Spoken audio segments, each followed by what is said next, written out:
ఆప్యాయతలు తెలుపుతా ఉన్నా నా అన్నదమ్ములందరికీ, నా అక్క చెల్లెమ్మలందరికీ, అవ్వలకు తాతలకు, ప్రతి స్నేహితుడికి ముందుగా మీ అందరి ప్రేమానురాగాలకు, ఆప్యాయతలకు, ఆత్మీయతలకు చేతులు జోడించి శిరస్సు వంచి పేరు పేరున హృదయపూర్వకంగా కృతజ్ఞతలు తెలుపుకుంటా ఉన్నాను.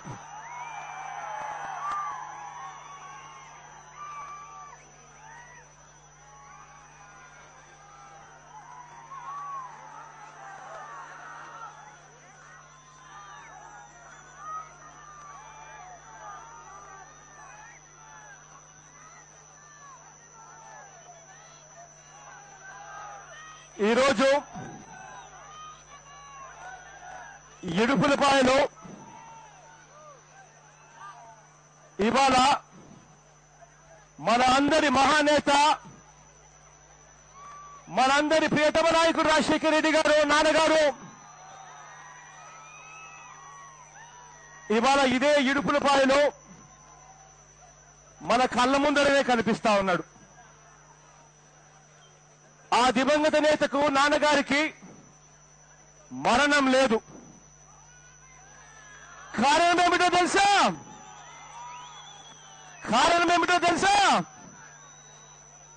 తాను చనిపోయిన తర్వాత కూడా ఇవాళటికి ప్రతి గుండెలోనూ తాను బ్రతికే ఉన్నాడు కాబట్టే తనకు మరణం లేదు.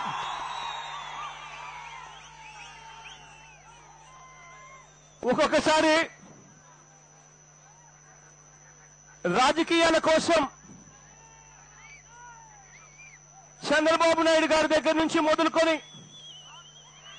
అధికారంలో ఉన్న పెద్ద పెద్ద నాయకులు చేస్తున్న తీరును చూసినప్పుడు కేవలం రాజకీయాల్లోనే జగన్ ఉన్నాడు కాబట్టి రాజకీయాలలో జగన్ను ఇబ్బందులు పెట్టాలి అన్న ఒకే ఒక కారణంతో, జగన్ను రాజకీయం నుంచి తప్పించాలి అన్న ఒకే ఒక ఉద్దేశంతో నాన్నగారు చనిపోయిన 8 సంవత్సరాలు అయిపోయినాక చంద్రబాబు నాయుడు గారి దగ్గర నుంచి మొదలుకొని అధికారంలో ఉన్న వాళ్ళంతా కూడా చేయని ప్రయత్నం లేదు. ఒక్కొక్కసారి వీళ్ళు చేసిన ప్రయత్నాలు చూసినప్పుడు బాధ అనిపిస్తుంది. చంద్రబాబు నాయుడు గారి వయసులో బహుశా నా వయసు సగం కూడా ఉండదు. చంద్రబాబు నాయుడు గారికి బహుశా నేను ఆయన కొడుకు వయసులో బహుశా ఉంటానేమో. అయినా కూడా ఆయనలోని రాక్షసత్వం చూసినప్పుడు కేవలం రాజకీయాలలో ఒక వ్యక్తి ఉన్నాడు కాబట్టి రాజకీయంగా తప్పించాలి అని చేస్తా ఉన్న దుర్మార్గపు ఆలోచన చూసినప్పుడు బాధ అనిపిస్తుంది.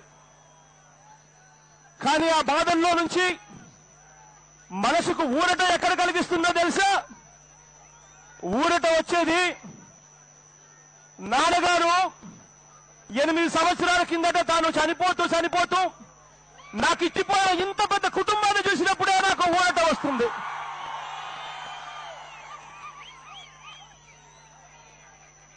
ఇవాళ 8 సంవత్సరాలుగా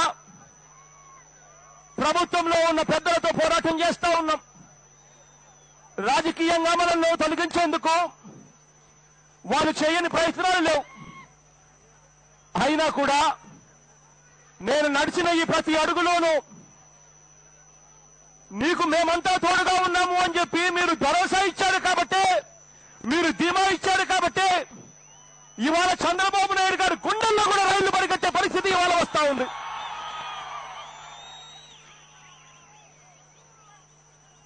ఇవాళ 8 సంవత్సరాలుగా నాతో పాటు అడుగులో అడుగు వేసి తోడుగా నిలిచిన ఆంధ్ర రాష్ట్రంలో నాకున్న ప్రతి కుటుంబ సభ్యులకందరికీ కూడా మీరు చూపిస్తున్న ఆప్యాయతలకు, ఆదరణకు ఎన్నటికీ మర్చిపోలేదని, మీ రుణం తీర్చుకోలేదని చెప్పి సవినయంగా మరొక్కసారి చేతులు జోడించి పేరా చెప్తున్నా.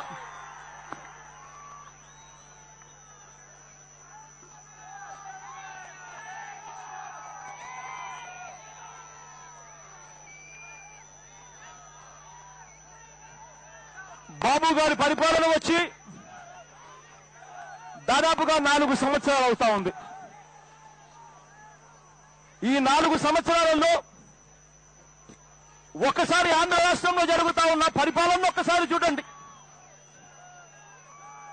రాష్ట్రంలో నేను మిమ్మల్ని అందరినీ కూడా ఒకటే అడుగుతా ఉన్నా, 4 సంవత్సరాలు అయిపోయింది చంద్రబాబు నాయుడు గారి ప్రభుత్వం వచ్చి. 4 సంవత్సరాలలో ఈ రాష్ట్రానికి ఏమైనా మేలు జరిగిందా అని అడుగుతా ఉన్నా నేనేమైనా.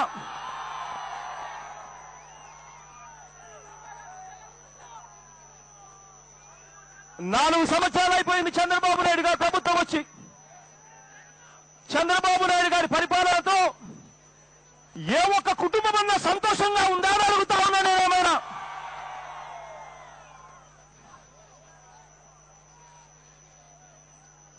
నాలుగు సంవత్సరాలు అయిపోయింది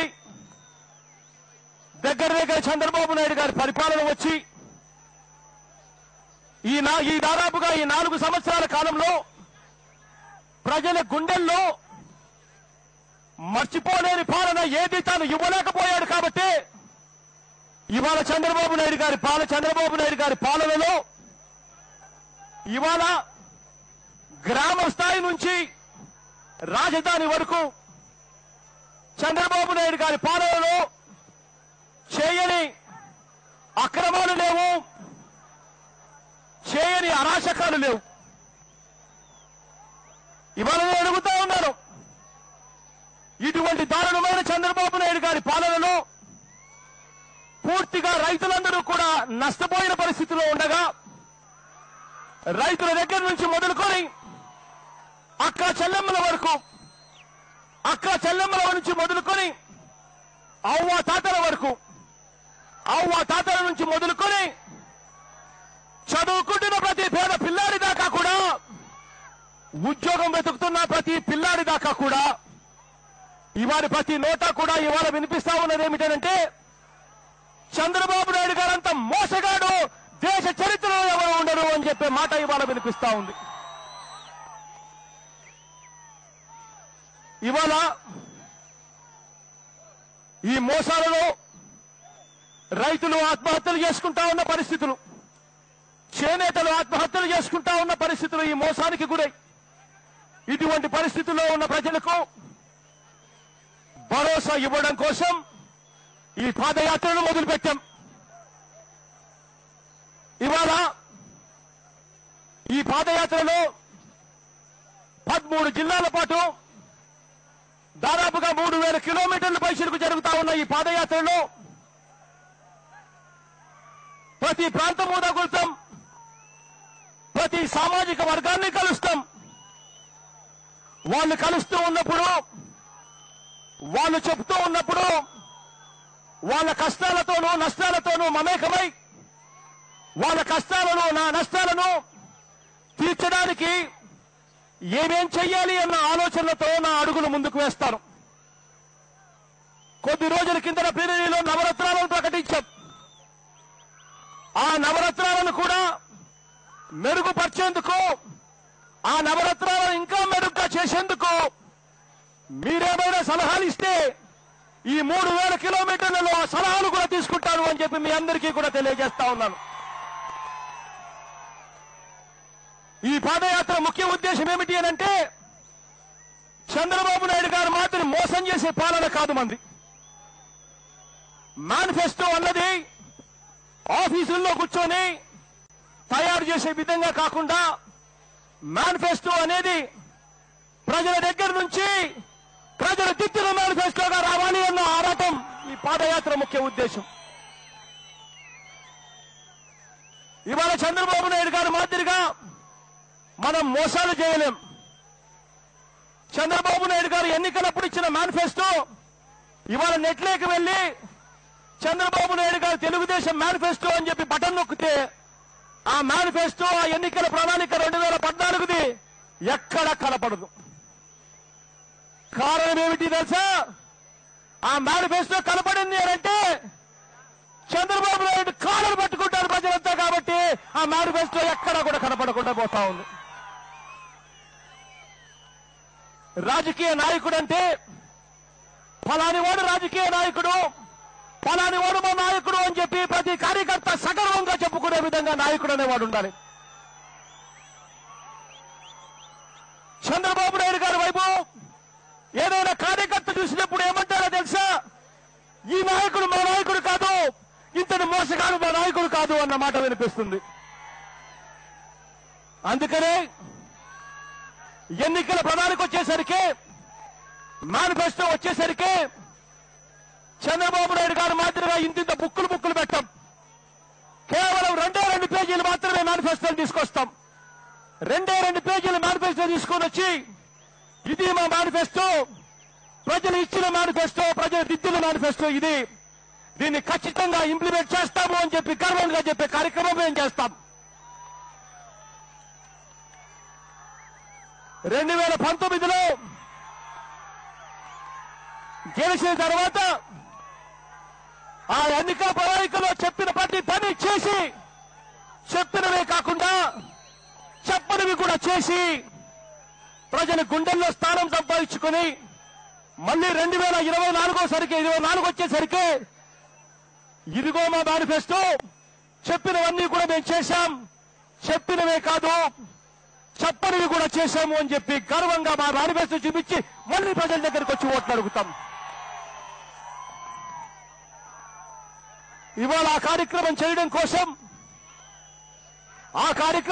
కోసం ప్రజల నుంచి, ప్రజల ఆలోచనలతో, ప్రజల దిద్దిన ఎన్నికల ప్రణాళికలు తీసుకొచ్చేదానికోసం ఇవాళ ఈ సుదీర్ఘ ప్రయాణం చేస్తా ఉన్నాం. పాదయాత్ర. రాష్ట్రం ఏర్పడి ఎంత దయనీయమైన పరిస్థితిలో ఇవాళ ప్రజలుండారు అని చెప్పడానికి నేను కొన్ని ఉదాహరణలు మాత్రమే ఇస్తా. రాష్ట్రం విడిపోయి చంద్రబాబు నాయుడు గారి ప్రభుత్వం వచ్చి దాదాపుగా 4 సంవత్సరాలు కావస్తా ఉంది. ఈ 4 సంవత్సరాలలో ఒకసారి మీరు గమనించండి, మన రాష్ట్రంలో ఆస్తులు ఏమైనా పెరిగాయా అని అడుగుతా ఉన్నా నేను. లేవు అన్న సమాధానం వస్తుంది. కానీ మన రాష్ట్రంలో అప్పులు ఎంత పెరిగాయో తెలుసా? మన రాష్ట్రం 60 సంవత్సరాల పాటు కలిసి ఉన్నప్పుడు, రాష్ట్రం మొత్తానికి విడిపోయినప్పుడు మన రాష్ట్రానికి రావాల్సిన అప్పు కింద 60 సంవత్సరాలకు గాను మనకు 96,000 కోట్లు అప్పిచ్చారు. ఈ 4 సంవత్సరాలలోనే చంద్రబాబు నాయుడు గారి పుణ్యాన అప్పెంతో తెలుసా? కేవలం ఇంకా 4 సంవత్సరాలు కూడా కాలేదు, అప్పు అక్షరాల 2,06,000 కోట్ల రూపాయలకు చేరింది. కేవలం 4 సంవత్సరాలలోనే చంద్రబాబు నాయుడు గారు చేసిన అప్పు అక్షరాల 1,09,000 కోట్ల రూపాయలు అప్పులు చేశాడు. రాష్ట్రం ఏర్పడిన తర్వాత మనకున్న 60 ఏళ్ల చరిత్రలో మనకున్న అప్పు 96,000 కోట్లయితే, కేవలం ఈ 4 సంవత్సరాలలో చంద్రబాబు నాయుడు గారు చేసిన అప్పు, రాష్ట్ర ప్రజల మీద తాను మోపిన అప్పు అక్షరాల 1,09,000 కోట్ల రూపాయలు అదనంగా మోపాడు. ఇవాళ చంద్రబాబు నాయుడు గారి పరిపాలన మొదలై దాదాపుగా 4 సంవత్సరాలు అవుతా ఉంది. ఈ 4 సంవత్సరాల కాలంలో వ్యవసాయానికి ఏమైనా మేలు జరిగిందా అని చెప్పి నేను మిమ్మల్ని అందరినీ అడుగుతా ఉన్నాను. లేదు అన్న సమాధానం వస్తుంది. చంద్రబాబు నాయుడు గారు అధికారంలోకి చేపట్టిన తర్వాత చంద్రబాబు నాయుడు గారి అబద్ధాలు, మోసపు హామీలతో ఇవాళ రైతన్నలంతా కూడా అతలాకుతలమయ్యే పరిస్థితి. చంద్రబాబు నాయుడు గారు ముఖ్యమంత్రి అయిన తర్వాత ఇవాళ రైతుల పరిస్థితి ఏమిటి అనంటే, ప్రతి సంవత్సరం రైతులు చేస్తా ఉన్న సాగు విస్తీర్ణం తగ్గుతూ వస్తా ఉంది. చంద్రబాబు నాయుడు గారు ముఖ్యమంత్రి అయ్యే నాటికి 2013-14లో రాష్ట్రంలో 55,83,000 హెక్టార్లు సాగులోకి భూమి ఉంటే, ప్రతి సంవత్సరం ఆ సాగులోని భూమి తగ్గుతూ వస్తా ఉంది. చివరకు 2016-17లో తగ్గి 48 లక్షలు 49 లక్షల హెక్టార్లకు మాత్రమే చేరుకుంది. రైతులు ఇవాళ చంద్రబాబు నాయుడు గారి హయాంలో సాగు విస్తీర్ణం అంతా కూడా రైతులది తగ్గుతా వస్తే పరిస్థితి. 4 సంవత్సరాలు అయిపోయింది చంద్రబాబు నాయుడు గారు ముఖ్యమంత్రి అయిపోయి దాదాపుగా. ఈ 4 సంవత్సరాలలో రైతుల పరిస్థితి ఎలా ఉంది అంటే రైతులు బ్యాంకులు కలపలు దొక్కే పరిస్థితి లేదు. చంద్రబాబు నాయుడు గారు ముఖ్యమంత్రి స్థానంలో ఉండి బ్యాంకర్లతో మీటింగ్ పెట్టి తాను చెప్తా ఉన్న సమాధానం ఏమిటో తెలుసా? రైతులకు రుణాలు ఇవ్వద్దండి, స్కేల్ ఆఫ్ ఫైనాన్స్ తీసుకొని రండి, స్కేల్ ఆఫ్ ఫైనాన్స్ కన్నా రూపాయి కూడా డబ్బు ఇవ్వకండి అని చెప్పి ఒక ముఖ్యమంత్రి స్థానంలో ఉన్న వ్యక్తి చెప్తాడు. రైతులు బ్యాంకుల్లో బంగారం పెడితే బ్యాంకుల్లో బంగారం తీసుకొని రుణాలు ఇవ్వద్దు అని చెప్పి చంద్రబాబు నాయుడు గారు బ్యాంకులకు చెప్తాడు. ఇవాళ చంద్రబాబు నాయుడు గారి పుణ్యాన రైతులకు ఇవాళ బ్యాంకులు ఇచ్చే అప్పులు ప్రతి సంవత్సరం కూడా టార్గెట్ కన్నా కూడా తక్కువగా ఇచ్చే పరిస్థితి ప్రతి సంవత్సరం కూడా కనిపిస్తా ఉంది. ఇవాళ రైతులకు సంబంధించి 4 సంవత్సరాలు అయిపోతా ఉంది చంద్రబాబు నాయుడు గారు ముఖ్యమంత్రి. మిమ్మల్ని అందరినీ నేను అడుగుతా ఉన్నా, ఇవాళ ఏ ఒక్క పంటకైనా కూడా గిట్టుబాటు ధర ఉందా అని అడుగుతా ఉన్నా నేను మిమ్మల్ని అందరినీ కూడా.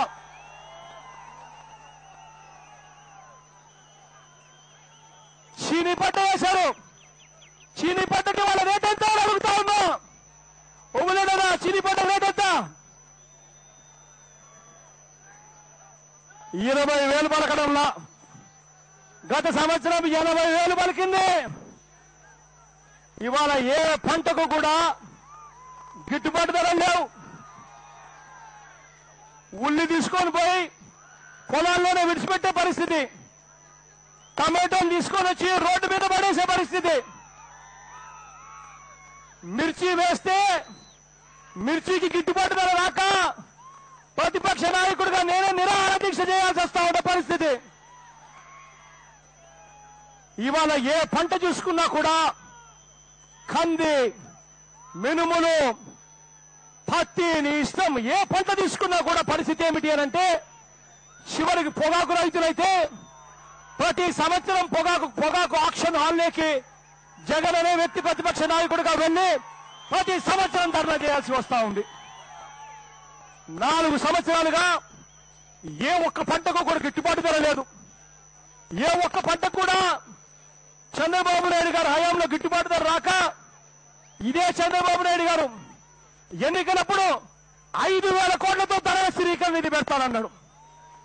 ఎప్పుడైనా ఎక్కడైనా కనబడితే కాలువ పట్టుకొని అడగండి ఎక్కడుందా 5,000 కోట్ల రూపాయలు ధర స్థిరీకరణ నిధి అని చెప్పి.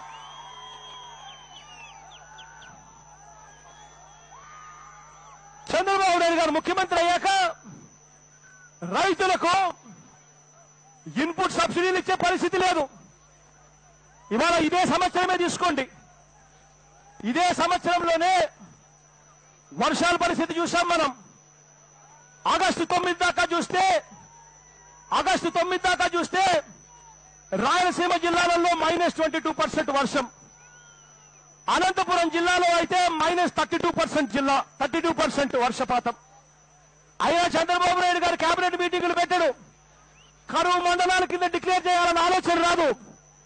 చంద్రబాబు నాయుడు గారు రైతులను పట్టించుకునే విషయంలో కేబినెట్ మీటింగులు పెట్టాలన్న ఆలోచన రాదు.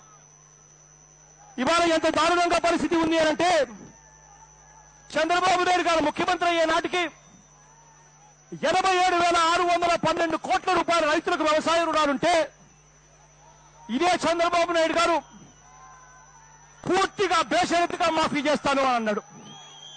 నేను మిమ్మల్ని అందరినీ అడుగుతా ఉన్నా, 2 చేతులు పైకెత్తి గట్టిగా సమాధానం చెప్పండి. మీ రుణాలు మాఫీ అయ్యాయా అని అడుగుతా ఉన్నా నేను గట్టిగా. ఇలా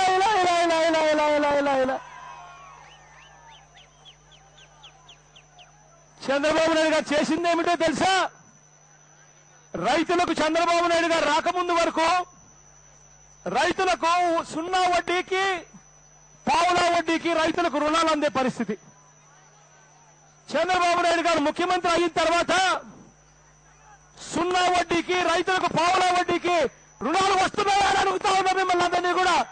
2 చేతుల పైకెత్తి ఇలా ఇలా ఇలా ఇలా ఇలా ఇలా ఇలా.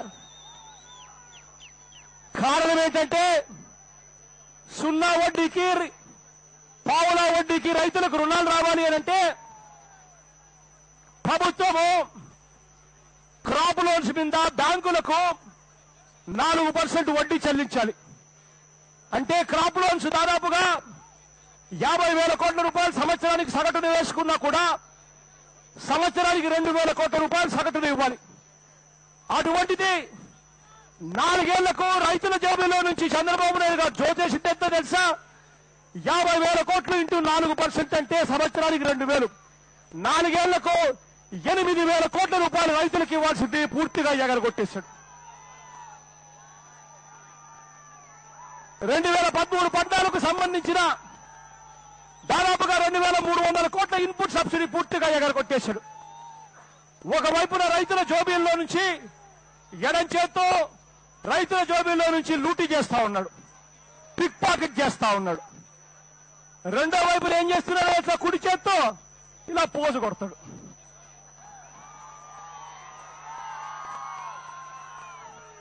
పోజు కొట్టి రైతులకు రుణమాఫీ చేశాను అని అంటాడు. రైతుల దగ్గర నుంచి రైతులకు రావాల్సిన 10,000 కోట్లు ఎగరగొట్టి రుణమాఫీకి 11,000 కోట్లు ఇచ్చానని చెప్పి గొప్పగా పోజులు కొడతాడు. నిజంగా ఇలాంటి వ్యక్తులు ముఖ్యమంత్రులుగా ఉంటే, ఇలాంటి మోసగాళ్లు ముఖ్యమంత్రులుగా ఉంటే నిజంగా భావితరాలు ఇలా వేలెత్తి చూపించి ఫలాని వాడు మా ముఖ్యమంత్రి అని చెప్పి చెప్పేటప్పుడు ఇలాంటి ముఖ్యమంత్రులు చూపించినప్పుడు ఏమని చెప్తారో అని అడుగుతా ఉన్నా నేను. దొంగ అంటారా, మోసగాడు అంటారా అని చెప్పి నేను మిమ్మల్ని అందరినీ కూడా అంటాను. 2,000 ఊపొచ్చు.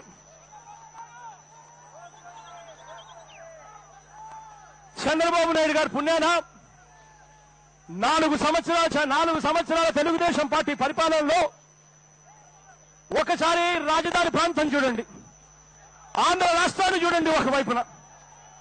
ఒకవైపు తెలంగాణకు పోతే తెలంగాణలో హైదరాబాద్ లో మనకు కనిపిస్తాయి. ప్రతి కేంద్ర ప్రభుత్వ సంస్థ అక్కడ ఉంటుంది. కేంద్ర ప్రభుత్వ పరిశ్రమలన్నీ కూడా అక్కడే ఉంటాయి. ఈసీఐఎల్ అక్కడే ఉంటుంది, హెచ్ఐఎల్ అక్కడే ఉంటుంది, బిహెచ్ఈఎల్ అక్కడే ఉంటుంది, డిఆర్డిఓ అక్కడే ఉంటుంది, డిఎంఆర్ఎల్ అక్కడే ఉంటుంది, డిఆర్డిఎల్ అక్కడే ఉంటుంది, మితాని అక్కడే ఉంటుంది, సిసిఎండి అక్కడే ఉంటుంది, ఐఐసిసి అక్కడే ఉంటాయి. ఇవన్నీ కూడా కేంద్ర ప్రభుత్వ సంస్థలు, కేంద్ర పరిశ్రమలు. కేంద్రం నుంచి పరిశ్రమలు అక్కడ వచ్చి వాళ్ళంతా కూడా హైదరాబాద్ లో పెట్టి ఇవాళ హైదరాబాద్ ఆ మాదిరిగా అభివృద్ధి చెందింది, ఉద్యోగాలు వస్తున్నాయనంటే ఇవన్నీ సంస్థలు అక్కడ ఉన్నాయి కాబట్టి ఒక ప్రధానమైన కారణం. కానీ మన రాష్ట్రానికి వచ్చేసరికి ఇదే చంద్రబాబు నాయుడు గారి పరిస్థితి ఏమిటో తెలుసా?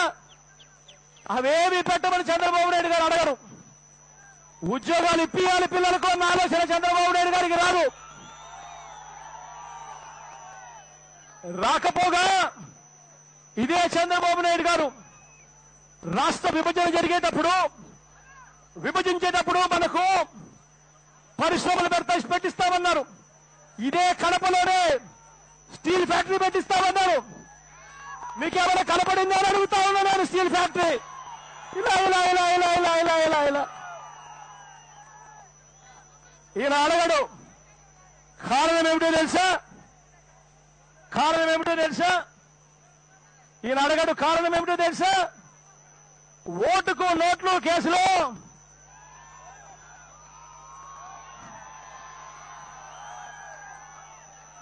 సంపాదించిన నల్లధనంతో ఎమ్మెల్యేలను కొనుగోలు చేస్తూ అడ్డంగా ఆడియో టేపులు, వీడియో టేపులతో పెరిగిపోయిన చరిత్ర ఈ చంద్రబాబు నాయుడు గారిది. రాష్ట్రంలో ఇవాళ ఏ కాంట్రాక్ట్ పని జరిగినా, రాష్ట్రంలో ఇవాళ ఏం జరిగినా కూడా 30% చంద్రబాబు నాయుడు గారు ఇవాళ లంచాలు తీసుకుంటా ఉన్న పరిస్థితి. ఈ లంచాలు తీసుకుంటా ఉన్నాడు కాబట్టి చంద్రబాబు నాయుడు గారికి అడిగే ధైర్యం లేదు. కారణం ఏంటంటే గట్టిగా అడిగారనుకో మోడీ గారు లాగి తంతారని చెప్పి భయం.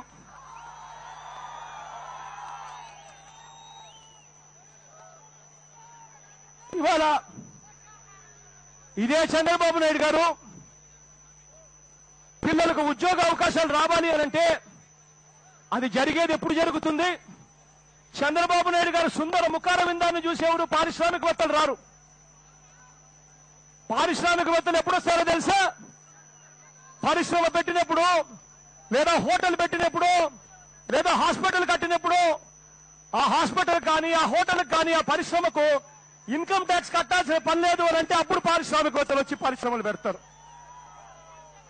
అది ఎప్పుడు జరుగుతుందో తెలుసా? ప్రత్యేక హోదా అన్నది మనకి ఇచ్చినప్పుడు జరుగుతుంది. కానీ మన చంద్రబాబు నాయుడు గారు ప్రత్యేక హోదాను ఎప్పుడో గాలికి వదిలేశారు. గాలికి వదిలేసి ప్రజలను మభ్యపెడుతూ అబద్దాలు చెప్తూ తాను ఏమంటున్నాడో తెలుసా? సంవత్సరానికి ఒకసారి విశాఖపట్నంలో ఒక మీటింగ్ పెడతాడు. మీటింగ్ పెట్టి ఎవరికంటే వాళ్ళకు సూట్లు బూట్లు వేసేస్తాడు. సూట్లు బూట్లు వేసేసి వాళ్ళందరితో సంతకాలు పెట్టిచ్చేసేస్తాడు. ఏమంటే మా ఓబుల్ రెడ్డి అన్న 3,000 కోట్ల రూపాయలతో పెట్టుబడి పెడతాడు అంటాడు. పక్కన మా సునీలు 20,000 కోట్లతో పెట్టుబడులు పెట్టేస్తున్నాడు అని చెప్పి రాపిచ్చేసేస్తాడు. నాలాంటోడైతే 50,000 కోట్లతో పెట్టుబడి పెట్టేస్తున్నాడు అని చెప్పి రాపిచ్చేసేస్తాడు. చివరకు జరిగేది ఏమిటో తెలుసా?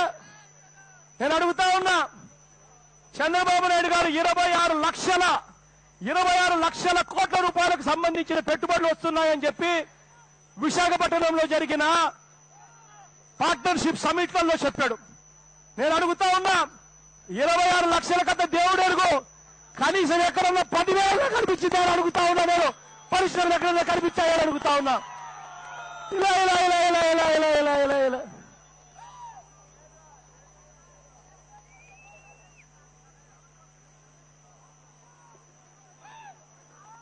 నాలుగేళ్లు చంద్రబాబు నాయుడు గారు పరిపాలన చూశారు. చంద్రబాబు నాయుడు గారు 9 సంవత్సరాలు నాకు ముఖ్యమంత్రిగా ఎక్స్పీరియన్స్ ఉంది, నాకు ఓటేయండి, బ్రహ్మాండమైన రాజధాని కట్టేస్తాను అని అన్నాడు. 4 ఏళ్ళు అయిన తర్వాత అడుగుతా ఉన్నా నేను, రాజధానిలో ఇంతవరకు పర్మనెంట్ అనే పేరుతో కనీసం ఒక్క ఇటుక వేసారా అని అడుగుతా ఉన్నా నేను.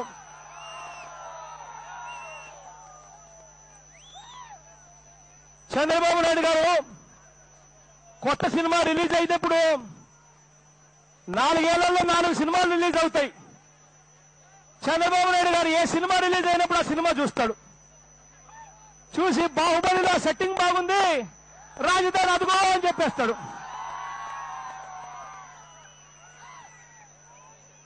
సింగపూర్కు పోతే సింగపూరే రాజధాని అంటాడు, జపాన్కు పోతే జపానే రాజధాని అంటాడు. ఏ దేశానికి పోతే ఆ దేశం. ఇంకా నయం చంద్రబాబు నాయుడు గారు ఇంగ్లీష్ సినిమాలు చూడడంలా.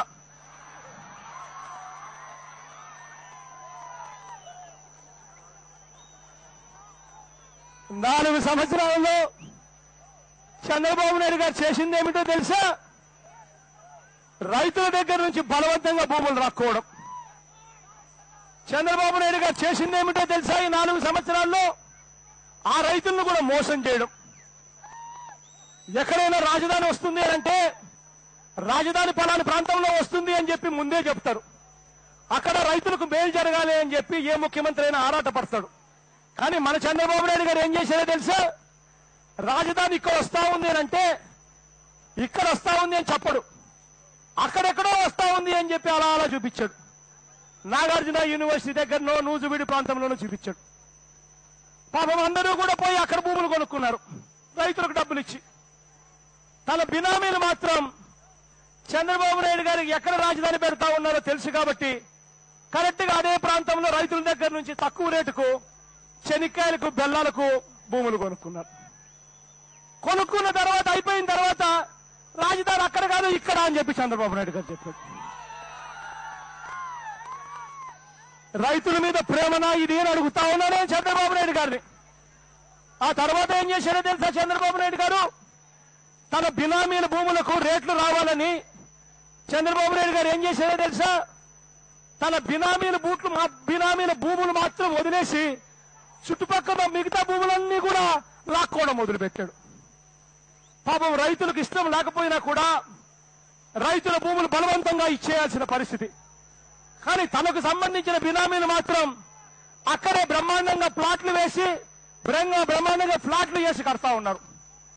రాజధాని ప్రాంతంలో చూస్తే మురళీమోహన్ దగ్గర నుంచి మొదలుకొని అందరూ కూడా బ్రహ్మాండమైన ప్లాట్లు వేసి బ్రహ్మాండమైన ఫ్లాట్లు కడతా ఉన్నారు. వాళ్ళ భూములు మాత్రం ఎక్కడా కూడా లాక్కునే కార్యక్రమం జరగదు. ఇది చంద్రబాబు నాయుడు గారు రాజధానిలో చేస్తా ఉన్న రాజ నిర్మాణం. ఇదే చంద్రబాబు నాయుడు గారి పాలన అంటున్నా. ఈయన నా ముఖ్యమంత్రి అని అంటున్నా నేను. నీటిపారుదల ప్రాజెక్టు ఒక్కసారి చూడండి. 4 సంవత్సరాలు అయిపోయింది చంద్రబాబు నాయుడు గారు ముఖ్యమంత్రి అయిపోయి. నేను అడుగుతా ఉన్నా, ఇదే పులివెందుల్లోనే చిత్రావతి ప్రాజెక్టు మీకు అందరికీ కూడా కనిపిస్తుంది. ఇదే పులివెందుల్లోనే పైడిపాలెం ప్రాజెక్టు మీకు కనిపిస్తుంది. నాన్నగారి హయాంలో ఎంత పర్సెంటేజ్ కంప్లీట్ అయితే అడుగుతా ఉన్నా. ఇదే రాయలసీమలో పోతిరెడ్డిపాడు హెడ్ రెగ్యులేటర్ నుంచి కింద ఫ్లడ్ ఫ్లో కెనాల్ 44,000 క్యూసెక్ల డిశ్చార్జ్ తో ఫ్లడ్ ఫ్లో కెనాల్ ఉంది. నాన్నగారి హయాంలో 85% పూర్తయిన ప్రాజెక్టులు. ఇదే ప్రాజెక్టును 4 ఏళ్లుగా చంద్రబాబు నాయుడు గారు ముఖ్యమంత్రిగా ఉన్నారు.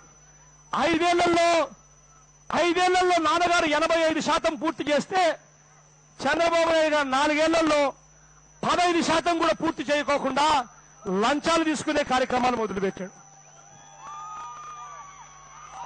ఆ ప్రాజెక్టులే పూర్తయి ఉంటే ఇవాళ గండికోటలో 26 టీఎంసీల నీటితో కలకల్లాడుతూ ఉండేది. సర్వరా సాగర్లో నీళ్లుండేటివి. ప్రతి ప్రాజెక్టులో ఇవాళ రైతన్న ముఖాన చిరునవ్వు కనిపించేది. 4 ఏళ్ళు అయిపోయింది. ఒక్క ప్రాజెక్ట్ అయినా చంద్రబాబు నాయుడు గారు కట్టారని అడుగుతా ఉన్నా. ఆ మిగిలిపోయిన 10% పనులు మాత్రం 4 ఏళ్ల తర్వాత చంద్రబాబు నాయుడు గారు వస్తారు. అది కూడా కొరత పెట్టి గేట్ల దగ్గరికి వచ్చి ఇలా పోజు పెడతాడు. పెట్టి గేట్లు ఎత్తుతాడు. గేట్లు ఎత్తిన లష్కర్ గొప్పోడా, ప్రాజెక్టులు కట్టిన వాడు గొప్పోడా అని అడుగుతా ఉన్నా నేను.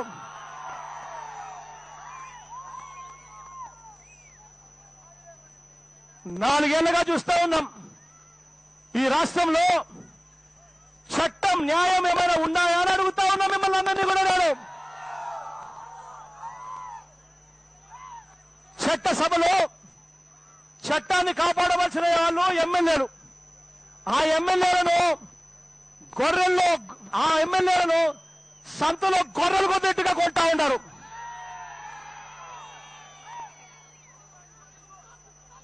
ఇరవై మందిని కొన్నారు.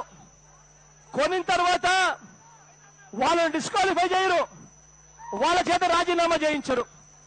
వాళ్ళల్లో ఒక 4 మంత్రులుగా కూడా చేస్తారు. ఇవాళ మంత్రివర్గం చూస్తే ఎవడు ఏ పార్టీలో ఉన్నాడో కూడా అర్థం కాని పరిస్థితిలో ఇవాళ మంత్రివర్గం ఉంది. అధికారంలో ఉన్నోళ్ళు, చట్టాన్ని కాపాడాల్సిన వాళ్ళు ఎన్నికలు పెట్టరు. కారణం ఏంటంటే 20 చోట్ల ఒకేసారి ఎన్నికలు పెడితే చంద్రబాబు నాయుడు గారి పునాదులు కదిలిపోతాయి. అదే ఒకే ఒక చోట మాత్రం ఎన్నికలు వస్తే 200 కోట్లు పెట్టచ్చు, ఓటుకు 10,000 డబ్బు ఇవ్వచ్చు, ఎలాగో అలాగో బెదిరించచ్చు, ఎలాగో అలా గెలవచ్చు అన్న ఆరాటం. కానీ నంద్యాలలో గెలిచాడు అంటున్నాడు చంద్రబాబు నాయుడు గారు. అది మా బలము అంటున్నాడు. నేను చంద్రబాబు నాయుడు గారికి సవాలు ఇస్తున్నా ఇక్కడి నుంచే. చంద్రబాబు నాయుడు గారు బలమా వాపా అని అడుగుతా ఉన్నా నేను. ప్రజలు నీకు ఓటేస్తారు అని నీకు నమ్మకం ఉంటే, నువ్వు ప్రజలకు మంచి చేశావు అని నీకు నమ్మకం ఉంటే 20 చోట్ల ఎన్నికలు పెట్టు అని అడుగుతా ఉన్నా నేను. 20 చోట్ల ఒకేసారి ఎన్నికలు పెట్టు. 20 చోట్ల ఒకేసారి ఎన్నికలు పెడితే ఒక్కొక్క నియోజకవర్గంలో నువ్వు 200 కోట్లు పెట్టాలంటే 4,000 కోట్లు నల్లధనం కావాలి. ఆ 4,000 కోట్లు నల్లధనం నువ్వు పంచడం మొదలు పెడితే మోడీ కాల్తో తంటారు కాబట్టి నీకు పెట్టే ధైర్యం కూడా లేదు.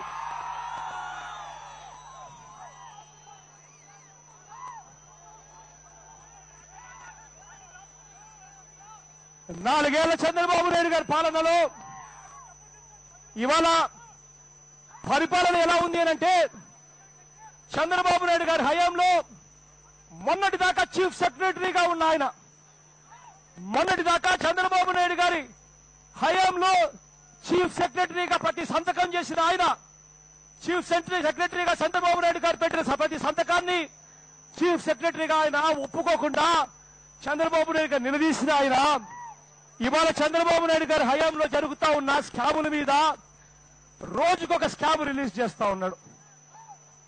చీఫ్ సెక్రటరీగా ఉన్న చంద్రబాబు నాయుడు గారి హయాంలో ఉన్న వ్యక్తి. ఇది పరిపాలన. ఇవాళ చంద్రబాబు నాయుడు గారి పాలనలో న్యాయం లేదు, ధర్మం లేదు, చట్టం లేదు, న్యాయం లేదు. ఎంఆర్ఓలను ఇసుక మాఫియా చేస్తా ఉన్న స్మగ్లర్ ఎమ్మెల్యే జుట్టు పట్టుకొని ఈడ్చుకుంటూ పోతా ఉన్నా కూడా కేసులుండవు. రిషితేశ్వరి లాంటి ఆడపాప, చిన్న పాప దారుణంగా కాలేజీల్లో చనిపోతే కేసులుండవు. విజయవాడ నగరంలో సెక్స్ ర్యాకెట్ నడుపుతా ఉన్నారు. సిగ్గు లేకుండా ఆయన కళ్ళ ముందనే సెక్స్ ర్యాకెట్ నడుస్తా ఉంది. కేసులుండవు.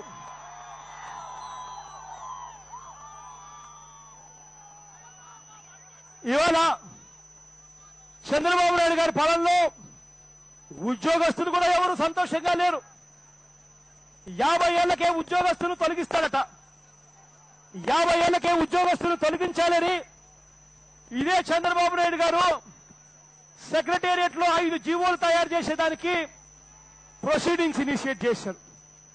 ఆ ఉద్యోగస్తులు భయపడ్డారు.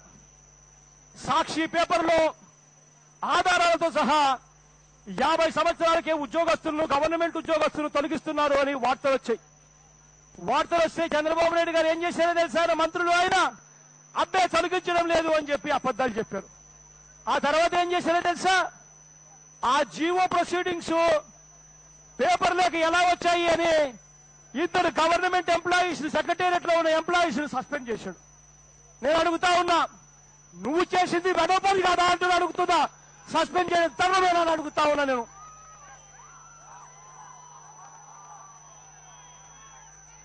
ఇదే ఉద్యోగస్తులు కాంట్రిబ్యూటరీ పెన్షన్ స్కీము మాకు వద్దు, గత విధానమే మాకు మంచిది, మాకు పెన్షన్లు వస్తేనే మేము బతికేది రిటైర్ అయిపోయిన తర్వాత అని వాళ్ళు సంవత్సరాల తరబడి, ఇప్పటికి దాదాపుగా సంవత్సరం పైగా వాళ్ళు గొడవలు చేస్తా ఉన్నారు. అడుగుతా ఉన్నారు, పట్టించుకునే పరిస్థితి లేదు. గవర్నమెంట్ ఉద్యోగాలలో ఎన్నికలప్పుడు చంద్రబాబు నాయుడు గారు చెప్పిన మాట ఏమిటి? కాంట్రాక్ట్ అవుట్ సోర్సింగ్ ఉద్యోగస్తులందరినీ కూడా పర్మనెంట్ చేస్తాను, రెగ్యులరైజ్ చేస్తానన్నాడు.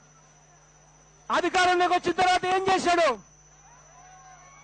ఏం చేశాడో అడుగుతా ఉన్నా. ఏం చేశాడో అడుగుతా ఉన్నా.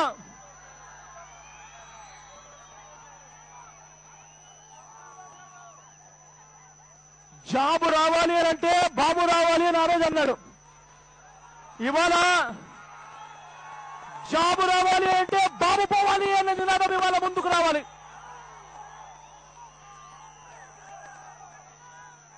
ఇవాళ గవర్నమెంట్ లో పనిచేస్తున్న ప్రతి ఉద్యోగస్తునికి నేను మాటిస్తున్నా, కాంట్రిబ్యూటరీ పెన్షన్ స్కీమ్ కానీ, కాంట్రాక్ట్ అవుట్ సోర్సింగ్ లో పనిచేస్తున్న వాళ్ళందరికీ కూడా నేను మాటిస్తున్నా, వాళ్ళందరికీ కూడా మంచి చేస్తాను అని చెప్తున్నాను. వీలైన చోట్ల రెగ్యులరైజ్ చేస్తాను వాళ్ళందరినీ కూడా అని చెప్పి చెప్తా ఉన్నా. అంతేకాదు, రాజధాని నిర్మాణం అంటున్నారు చంద్రబాబు నాయుడు గారు. మొట్టమొదటి రాజధాని నిర్మాణం అంటే ఎవడైనా ఏం చేయాలో తెలుసా? మొట్టమొదటిగా గవర్నమెంట్ ఉద్యోగస్తులకు, ఎమ్మెల్యేలకు, ఎంపీలకు, ఇక్కడ వాళ్ళందరికీ ఏం చేయాలి తెలుసా? మొట్టమొదటిగా స్థలాలు ఇవ్వాలి, ఇల్లులు కట్టించి ఇవ్వాలి. అట్లాంటి చంద్రబాబు నాయుడు గారు చేసే మనస్తత్వం కాదు. ప్రతి గవర్నమెంట్ ఉద్యోగికి నేను చెప్తా ఉన్నా, అధికారంలోకి వచ్చిన వెంటనే ప్రతి గవర్నమెంట్ ఉద్యోగానికి స్థలాలు ఇస్తాం, ఇల్లు కూడా కట్టిస్తామని చెప్పి కూడా చెప్తా ఉన్నా నేను.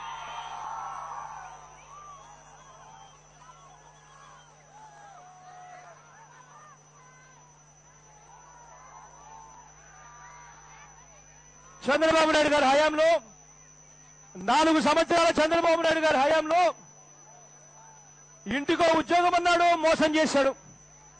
వ్యవసాయ రుణాలు మాఫీ అన్నాడు, మోసం చేశాడు. డ్వాక్రా రుణాలు మాఫీ అన్నాడు, మోసం చేశాడు. చివరకు చంద్రబాబు నాయుడు గారి హయాంలో ఏ ఒక్కటి కూడా జరగకపోగా, ఏ సామాజిక వర్గానికి మేలు జరగకపోగా, చంద్రబాబు నాయుడు గారి హయాంలో ఇవాళ గ్రామాలలో ఒకసారి చూస్తే గ్రామాన గాంధీ గారి గ్రామ స్వరాజ్యం లేదు. ఇవాళ సర్పంచులకు అధికారం లేదు. ఎంపీటీసీలకు అధికారం లేదు, జడ్పీటీసీలకు ఇవాళ అధికారం లేదు, ప్రతిపక్ష ఎమ్మెల్యేలకు ఇవాళ నిధులు లేవు, ప్రతిపక్ష ఎమ్మెల్యేలకు ఇవాళ అధికారాలు లేవు. చివరికి అధికారాలన్నీ ఎవరికున్నాయో తెలుసా? ఎవరికున్నాయో తెలుసా? జన్మభూమి కమిటీ అన్న దొంగల ముఠాకి ఇవాళ అధికారాలన్నీ పూర్తిగా ఇచ్చాడు.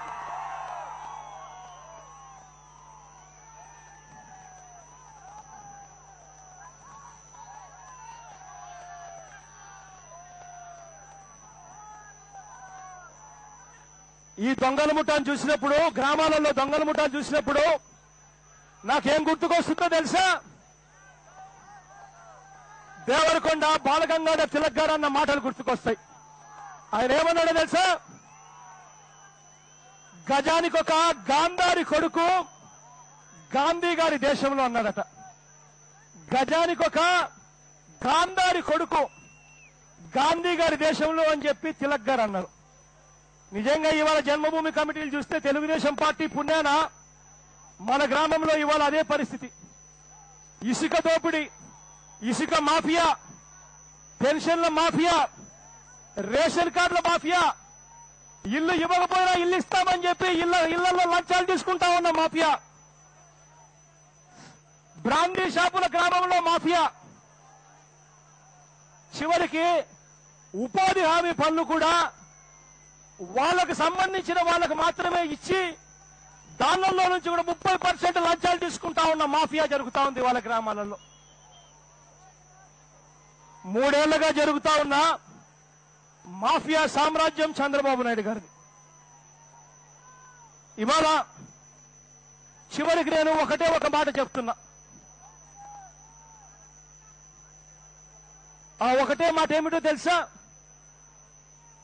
ఇటువంటి అన్యాయపు మోసపూరిత పాలనలో ఇవాళ ప్రజలకు తోడుగా నిలిచేందుకు ఈ పాదయాత్రలో ఒకటవుతున్నా.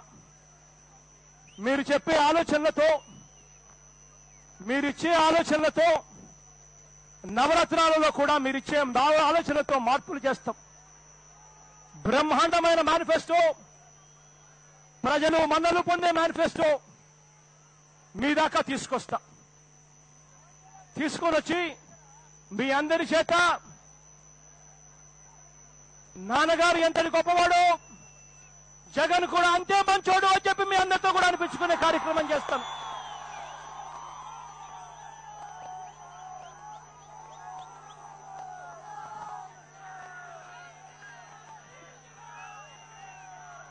చంద్రబాబు నాయుడు గారికి నాకు మధ్య ఉన్న ఒక చిన్న తేడా చెప్తాను. ఆ తేడా ఏమిటో తెలుసా? కాసులంటే నాకు కక్కుర్తి లేదు. చంద్రబాబు నాయుడు గారి మాదిరిగా కేసులంటే నేను భయపడను. నాకున్నదేమిటో తెలుసా? కసి ఉంది నాకు. ఆ కసి ఏమిటో తెలుసా? ఎప్పటికీ కూడా చనిపోయిన తర్వాత కూడా ప్రతి పేదవాడి కొండల్లో బతకాలి అన్న కసి నాలో ఉంది కాబట్టి మంచి చేస్తాను. నాకున్న కసి ఏమిటో తెలుసా? విడిపోయిన ఆంధ్ర రాష్ట్రానికి ప్రత్యేక హోదానే సంజీవిని అని చెప్పి నేను గట్టిగా నమ్ముతున్నా. ఆ ప్రత్యేక హోదా కావాలి అన్న కసి నాలో ఉంది. ప్రతి యువకుడికి ఉద్యోగం ఇప్పించాలన్న కసి నాలో ఉంది.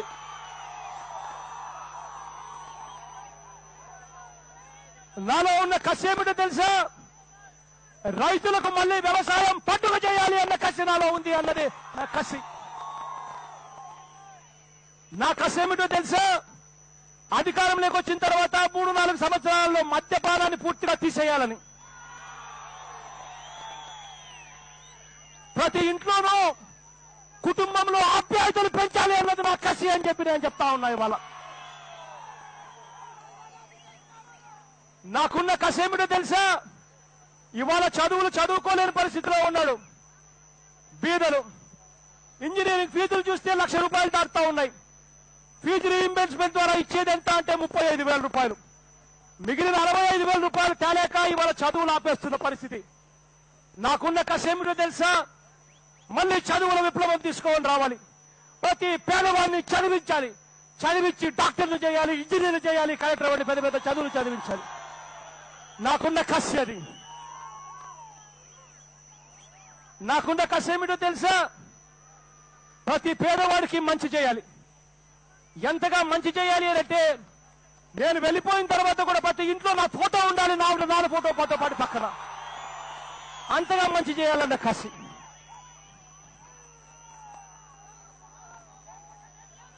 నాకున్న కసి ఏమిటో తెలుసా? ఇవాళ ఆంధ్ర రాష్ట్రాన్ని అవినీతి ఆంధ్ర రాష్ట్రంగా చేశారు. నాకున్న కసి ఏమిటో తెలుసా? ఆంధ్ర రాష్ట్రాన్ని అభివృద్ధి ఆంధ్రప్రదేశ్గా మార్చడం నాకున్న కసి. నాకున్న కసి ఏమిటో తెలుసా? అవినీతి పైన నిర్దాక్షమైన పోరాటం చేసి అందరినీ జైల్లో పెట్టేయాలన్నదే నాకున్న కసి.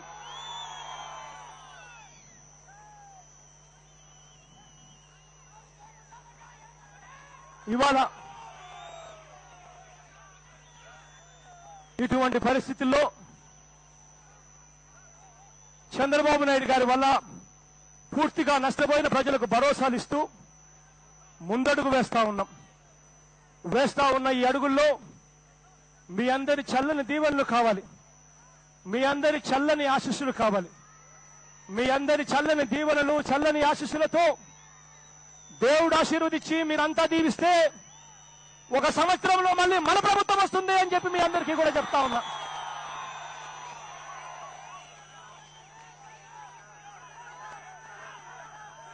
ఆ పరిపాలన కోసం దేవుడు ఆశీర్వదించాలని, మీ అందరి చల్లని దీవెనలు ఇవ్వాలని మనస్ఫూర్తిగా మిమ్మల్ని అందరినీ కోరుకుంటూ ఇక్కడికి వచ్చి ఆప్యాయతలు చూపిస్తున్న ప్రతి ఒక్కరికి చేతులు జోడించి పేరు పేరున హృదయపూర్వకంగా కృతజ్ఞతలు తెలుపుకుంటా ఉన్నా.